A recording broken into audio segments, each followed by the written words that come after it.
Blancas, lo que ha significado para la vida de esta república el hecho de que desde un gobierno se haya ordenado el ataque, el asesinato de campesinos desarmados y el intento del gobierno entonces de Guerrero, de Rubén Figueroa hijo, por encubrir esta masacre que se dio hace 30 años y que tiene coletazos hasta el día de hoy. El próximo sábado se cumplen exactamente 30 años de la matanza ocurrida en el vado de Aguas Blancas, en el municipio de Coyuca de Benítez, en Guerrero. Y hoy tenemos la oportunidad de tener aquí en el estudio a Abimael Hernández, quien pues tenía 17 años cuando ocurrió la matanza. Así es. Muchas gracias por la invitación. Al contrario. Sí, yo conducía el vehículo. ¿Eran dos vehículos? ¿Eran dos o era un vehículo? Dos vehículos. Dos. Usted conducía uno. La camioneta de 3,5 toneladas. Adelante. La azul. Así es, la azul. La azul, porque adelante iba el camión. Ándele, sí. Entonces yo conducía la camioneta. A mi lado iba mi papá de copiloto, el señor Mauro Hernández, y doña Austolia Mayo Blanco iba en medio. Entonces, pues íbamos a... Mi papá se dedica al transporte público, se dedicaba. Entonces todos los campesinos, la mayoría, pues iba a un evento a Toyac de Álvarez, pero también había personas como doña Austolia que pues iba a vender su producto junto con su esposo, don Apolinar Rogendis Contreras, que pues ahí quedó, por la bala que le dieron en la espalda, pues quedó parapléjico. ¿Usted recuerda esos momentos? ¿Cómo fueron esos momentos? Los momentos pues del asesinato, de la matanza. Así es, llegamos al vado, de hecho está el video también en YouTube para que claro. busquen verlo. Entonces, pues llegamos, nos hicieron en el alto, nos dijeron deténganse. En ese momento mi papá, al ver pues la situación, me dijo, ¿sabes qué? Esto mejor hay que salirnos, ¿no? Pero pues estábamos rodeados. Y se escuchó un balazo en la parte trasera de la camioneta y fue ahí cuando se inició la balacera. Eso fue lo que ocurrió. ¿Venía de Tepetixtla? Nosotros de Atoyaquillo. De Atoyaquillo. Sí. De varias comunidades pues de la sierra de Coyuca. Así es, iban bajando. El camión venía de Tepetixtla. El camión sí, de Tepetixtla. así es. Ese pasó bien, el vado, pero ya nosotros ya no. Y en la camioneta en la que usted venía, que usted conducía, en esa camioneta, ¿cuánta gente venía? Este es el camión. Este es el camión. Sí. Ese es el camión. Esto es lo que se publicó originalmente. Así es. Entonces, este es el video de aquella matanza que encubrió ¿quién? Rubén Ernesto Figueroa. Cedillo. Bueno, también. Ernesto siendo Cedillo. Compadre. A su compadre Rubén Figueroa. Usted venía de atrás manejando el camión azul. Así es. Ahí no se alcanza a ver el camión. No se alcanza a ver, enseguida viene. Pero ahí estaban policías en un retén. Sí. Hace que en la loma. Obligan que se... Ahí nos marcan el alto. Ajá. Sí. Algunos se bajan, se tiran desde arriba. Esa es la camioneta. Esa es la camioneta. Así es.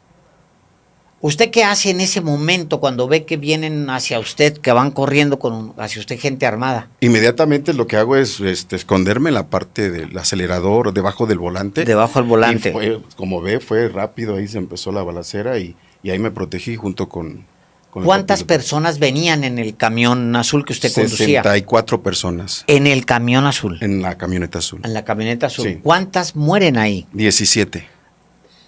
¿En ese camión? En la camioneta, sí. De los que venían junto con usted, enfrente, uno era su padre, en medio venía, ¿era un familiar suyo? No, era doña Austolia Mayo Blanco. ¿Y doña Austolia sale ilesa? ¿Usted sale ileso? Sí. ¿Y su padre? Mi papá nada más salió, al sacar la mano, le dieron un rozón en los dedos. Por ahí hay una imagen también de cómo él resultó herido. Pero la mayoría pues son los que fallecieron, los que venían en la parte trasera. Hay un momento en el que empiezan a rematar a los heridos. Sí. ¿Cómo sucede? ¿Usted qué recuerda de eso? Recuerdo que nos dijeron, todos los que salieron ilesos, regrésense a sus comunidades. Entonces, ya cuando vamos como a unos 500, 600 metros, ya cruzando un río, escuchamos detonaciones. Entonces, por testimonios de otros compañeros, dijeron pues que sí, hubo el tiro de gracia. Hubo que efectivamente hubo, este es el camión que usted conducía. Así es. Sí. Y se da la balacera en la parte trasera del camión en el que usted conducía. Es correcto. Ahí se escucha un balazo. Así es. Presuntamente fueron provocadores, infiltrados. Infiltrados, nadie los conocía, se subieron en una comunidad. Dos. Se subieron en la comunidad de Paso Real. Nadie de nosotros los conocía. Entonces, esa es siempre la duda que nos quedó de quiénes eran. Se manejaba la hipótesis que eran infiltrados para provocar la reacción. Se presume que ellos dispararon y eso provocó la reacción de los policías para disparar en contra de quienes fueron detenidos en ese retén en el vado de Aguas Blancas. Así es. ¿Qué ha pasado? ¿Qué pasó después? ¿Usted tuvo que ir a declarar? Sí, nos llamaron, pasaron 3 fiscales, pero pues todos exoneraron a Figueroa. Posteriormente, cuando ya con la entrada de Vicente Fox, fuimos con la FEMOS, cuando estaba Ignacio Carrillo Prieto, tenemos ahí el citatorio que nos dieron, vinimos a declarar al municipio de Atoyac. Fuimos a declarar, pero finalmente pues no hicieron nada, pues quedó ahí, no trascendió pues. ¿Qué ha pasado también? Porque hubo investigación, primero una investigación de la entonces Procuraduría de Justicia del Estado de Guerrero, que obviamente estaba bajo las órdenes de Rubén Figueroa. Así es.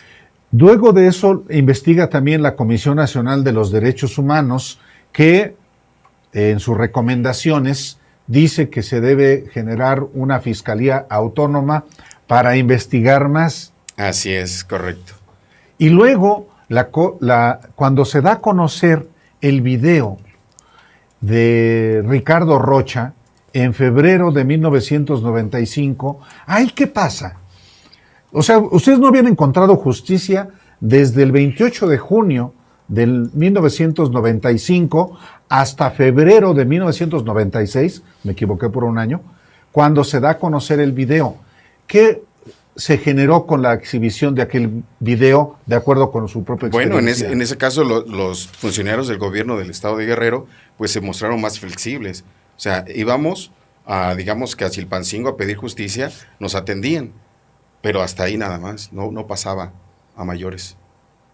¿En qué momento se encuentra todo? Digo, ustedes han seguido, 30 años han seguido este caso, ¿y en qué momento se encuentra ahora mismo? De hecho, está en la Comisión Interamericana de Derechos Humanos. Es curioso que cuando entra el presidente López Obrador, nosotros, por medio de Alejandro Encinas, le solicitamos que nos ayudara a hacer justicia. Y nos dijo sí, pero primero a Ayotzinapa. En ese tiempo nos estaban llamando ya también en Washington para que fuéramos a una reunión de trabajo, pero en este caso pues no nos atendieron. Fuimos allá, descubrimos que eran los mismos funcionarios que estaban con Peña Nieto. Los representantes del Estado mexicano ante la Comisión Interamericana de Derechos Humanos. Uno de ellos estuvo también en Lima, en Perú, en una reunión de trabajo que también asistimos. ¿Quiénes? ¿Los tienen ustedes identificados? ¿Los pueden identificar? Tisbe Cázares era una de ellas, de la Secretaría de Gobernación. Y ya cuando fuimos a Washington, nos dijo, le pidió de hecho a la comisión que el caso lo dejara por concluido. ¿Por qué? Porque en el 2016, el entonces gobernador Astudillo Flores nos prometió en ProTour, en Acapulco, dijo él, quiero ser el gobernador que pase a la historia, que resuelva el caso. Pero ¿qué pasó después? Él se hizo a un lado y le dejó a Florencio Salazar Adame todos los acuerdos que se tenían que hacer para que de cierta manera nosotros nos quedáramos ya satisfechos con una indemnización justa. Pero lo determinó nada más Florencio Salazar Adame. Florencio Salazar Adame era el secretario de gobierno de Astudillo. Astudillo, así es. ¿Y él finalmente sí cerró el caso o no? Bueno, él dice que lo cerró. La indemnización. La indemnización para él está cerrada. Pero nosotros presentamos a la comisión las anomalías, la comisión la aceptó y le estaba pidiendo al gobierno, más bien al Estado mexicano, que le aportara las pruebas de cómo se llevó a cabo ese estudio o cómo se determinó los montos que se dieron en el 2016. Y de hecho, traigo aquí una petición que nos hace la Comisión Interamericana, donde les pide al Estado mexicano que les envíe los criterios y metodología empleados por el Estado para calcular los montos y conceptos de las indemnizaciones otorgadas a los peticionarios.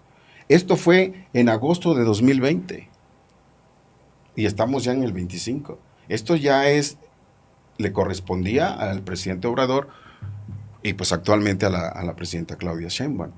También, ¿Y esto no se ha respondido? No. No. La comisión les pidió esa documentación, pero el Estado no se las envió. ¿Por qué? Porque no tiene nada. Lo determinó Florencio Salazar Adame, las cantidades que se dieron en aquellos años. ¿Y no son públicas? ¿Nunca fueron públicas? No fueron públicas. ¿Y a quién indemnizó? ¿A familiares o a sobrevivientes? A sobrevivientes, a viudas. A las viudas les dio, recuerdo, creo como 150,000 y a los sobrevivientes como 110,000 pesos. Y hasta ahí. Dice, háganle como quieran, esto está cerrado y está finalizado el caso. Entonces, nosotros hicimos ver todas esas anomalías porque es curioso que el gobierno del estado de Guerrero utilizó a un mismo funcionario como interlocutor entre los sobrevivientes, de los familiares. ¿Para qué? Para que llegaran a un acuerdo así, muy, digamos que de acuerdo a los intereses del gobierno. Entonces, cuando ellos se dan cuenta que nosotros estamos en la Interamericana, pues armaron todo ese borlote. ¿Y qué es lo que queda pendiente? Lo que queda pendiente, en lo que nosotros hemos estado solicitando es lo que dice la Interamericana, que se haga un estudio detallado de cada una de las víctimas. Cuando solicitamos 3 veces al presidente López Obrador la audiencia, fue para que nos escuchara uno por uno, caso por caso. Si bien en general la mayoría son campesinos, pero también hay casos especiales. Por ejemplo, el chofer de la camioneta perdió todas sus concesiones, pagaba impuestos, declaraba ante Hacienda, tiene multas que le daban y todo eso se perdió. Entonces, le pedimos tanto a López Obrador como a la presidenta Claudia ahora que nos escuche. ¿Y qué hacen ellos? Toman lo que hizo Astudillo Flores y lo llevan a la Interamericana. En realidad la 4T no ha hecho nada por Aguas Blancas. Así, fácil. No ha hecho nada. Ahora, ustedes, por ejemplo, en el caso de Rubén Figueroa, pues se le garantizó impunidad al personaje y ha seguido en la impunidad. Así es. ¿Y ustedes no han presionado a la comisión para que emita alguna recomendación con respecto a este personaje en particular? Cuando fueron los de Guerrero a Washington, junto con los de aquí del gobierno federal, dijeron que ya todas las recomendaciones se habían cumplido, que todos los policías estaban presos, salvo 3 que todavía no se localizaban. Pero en general todas las recomendaciones que dio la comisión para ellos estaban cumplidas. Uh-huh. Es decir que no, para ellos Figueroa no figura entre los responsables de la matanza, como el gobierno de Zedillo lo dejó establecido, porque así es. Pues, quien le dio la impunidad, le garantizó, pues, fue el procurador y el gobierno de Ernesto Zedillo. Y, perdón, yo consultando con los compañeros me dicen, pues es que ya estamos grandes, ya, ¿cuándo va a llegar la justicia? Aunque sea ahorita que nos indemnizaran, de acuerdo a los estándares internacionales. Porque para el gobierno mexicano las migajas que se han dado, pues ya son suficientes. ¿Cuántas personas están en la misma circunstancia con falta de indemnización? 44. 44 sobrevivientes más las viudas que corresponden a los 17 campesinos que fallecieron. Y que dice que la 4T no ha dado respuesta. Se fue Alejandro Encinas como subsecretario de Gobernación. La actual secretaria de Gobernación o el actual subsecretario de Gobernación no han atendido las peticiones que le formulan. Vamos directamente a Palacio Nacional, sí. De ahí nos turnan a Gobernación. Sí. Es curioso que en Gobernación nos turnan a la Comisión de Atención de Víctimas de Guerrero. vamos a Guerrero y nos dicen, nosotros no tenemos la facultad, no tenemos la capacidad para resolver un caso tan grande, y nos turnan otra vez a México. Y de México otra vez solicitamos, tenemos un montón de documentos. Y otra vez el círculo vicioso, váyanse a Guerrero. Entonces, aquí tengo una solicitud que le envía a la presidenta y me atienden, a ver, déjeme ver si por aquí lo encuentro. Sí, Aquí sí. está esa es la solicitud que le hago a la presidenta. Aquí tengo el recibo. A ver. Y aquí me mandan a decir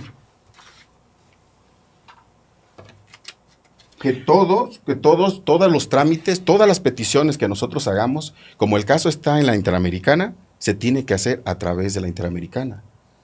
Y lo que a nosotros nos incomoda mucho es de que la comisión, en ninguno de sus informes anuales, que son entre marzo o abril, algo así, no menciona nada, a pesar de que nosotros ya mostramos nuestros alegatos.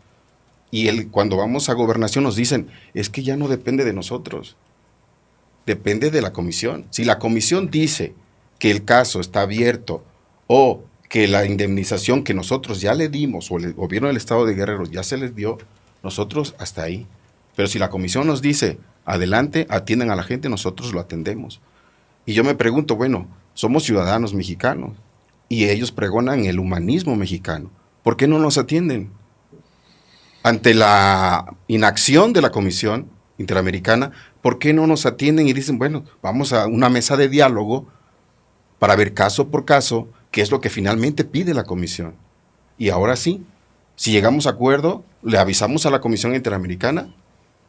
Y ya para que se cierre el caso. Pues sí, por así decirlo. O sea, es decir, 30 años después de cometido la matanza en Aguas Blancas, sigue sin cerrarse porque faltan la indemnización a las víctimas y a los deudos de las víctimas de los 17 asesinados esa mañana en Coyuca de Benítez. Así es.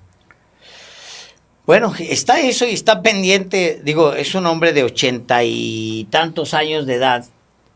Rubén Figueroa Alcocer tiene 86, creo, 85 años de edad. Pues debería pasar los últimos años de su vida en prisión, ¿o dónde debería estar ese hombre? Así es, pero con el sistema judicial, ¿cómo está? ¿Qué se sabe de Rubén Figueroa en Guerrero? En Guerrero, pues, no está inactivo. Solicitó licencia Rubén Figueroa Alcocer como gobernador de Guerrero en marzo de 1996, solo hasta después de que el video lo presentó Ricardo Rocha. Y fue solamente entonces que también la Comisión Interamericana de Derechos Humanos, me acuerdo, hizo una visita in situ al vado de Aguas Blancas, pero al final no solamente quedó impune Rubén Figueroa Alcocer, compadre de Ernesto Zedillo, también su asesor en seguridad, el general Mario Arturo Acosta Chaparro. Muchos funcionarios que también intervinieron, Héctor Vicario Castrejón, el hombre del maletín para sobornar. Exactamente. Hay una compañera, una viuda que dice que lo que pasa es que un sobreviviente, uno de los fallecidos tenía 2 esposas. Así que atendieron nada más a una y a la otra, menciona la compañera que pues él amenazó y le dijo, ¿sabes qué? Tú retírate porque no te corresponde nada. Entonces, ahora anda ella luchando porque tiene hijos también que quedaron en el desamparo, ¿verdad? Entonces hay muchas cosas, todo lo que hizo el PRI en aquellos años es lo que a mí me incomoda, también me molesta, que la 4T lo perpetúa al no hacer nada. Ya o sea, es poco lo que se tiene que hacer. Si hay sensibilidad política o por humanismo nos atiende, ¿no? ¿Ya ni el gobierno de Guerrero que encabeza Evelyn Salgado tiene nada que ver? Nos atendió al principio, Sí. Ahorita ya no. De hecho es curioso que fíjese que cuando se dio la famosa indemnización en el 2016, Sí. la que determinó Florencio Salazar Adame, supuestamente eso iba a quedar ahí, ya se cerraría. Pero año tras año, cada 28 de junio, y tenemos cheques que lo demuestran, que ellos siguen apoyando. Entonces, ¿está cerrado o no está cerrado? Ellos saben, en el fondo. ¿Quién está apoyando? El gobierno del estado. ¿A quién? A los sobrevivientes. Sobrevivientes. Así es. A veces de 1,000, 2,000, 3,000 pesos. Sobre todo porque la gente pues pide para el aniversario, para la celebración del aniversario, la costumbre que se hace, ¿no? Una velada, unos En el vado rezos de en el Aguas vado, Blancas, exactamente. donde está el monumento. Cada 28 de junio se hace eso. Caray, pues qué barbaridad. Pues es una masacre que marca la historia reciente del país, la masacre de Aguas Blancas, no se va a olvidar tan fácil. Y pues sí amerita que las autoridades le den una revisada y den el último cerrojo de este. Este es su padre. Sí, mi papá. Mauro Hernández.